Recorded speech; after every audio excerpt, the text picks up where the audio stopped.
सुनो जी, आज से मैं कुछ नहीं करूंगी। काहे रे, काहे ना कर भी? क्योंकि नैहर से मैं पढ़ाई करके आई हूँ। अरे पढ़ाई करके आई है तो क्या हुआ?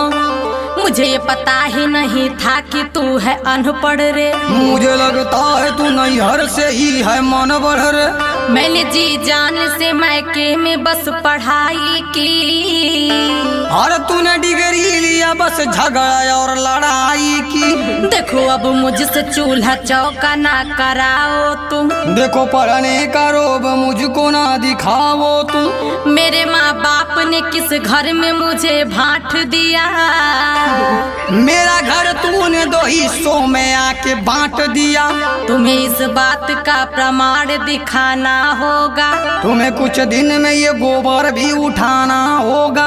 तू है अनपढ़ गवार, तू गोबर उठा जाके।